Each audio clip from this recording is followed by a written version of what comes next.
விதைக்கிறவர்கள் கம்பீரத்தோட அறுப்பார்கள். நானும் தனிமையிலும் சரி ஜெபத்திலும் சரி கண்ணீரோட தான் விதைக்கிறேன். ஆனா தேவன் எனக்கு கொடுத்த வாக்கு தத்தங்களுக்கு ஆப்போசிட்டாவே சுச்சுவேஷன் இருக்கேன்னு நினைக்கிறீங்களா? விதைகள் எப்பவும் விதைத்த உடனே முளைப்பதில்லை. ஒவ்வொரு விதைக்கும் முளைக்க ஏற்ற காலம் உண்டு.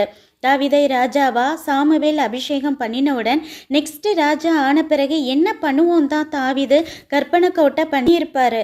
ஆனா நடந்ததோ தலைகி. சவுலுக்கு முன்னாடி சுரமண்டலம் வாசித்தாலும் ஈட்டியால குத்தப்படுவோமோன்னு பயம்.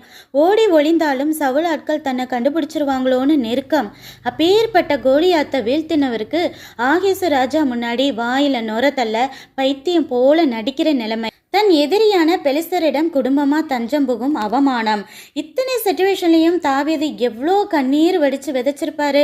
ஆனா ராஜாவை அவர் தலையில கிரீடம் வச்சப்போ எவ்வளோ கம்பீரமா அறுவடை செய்திருக்கிறான்னு பாத்தீங்களா?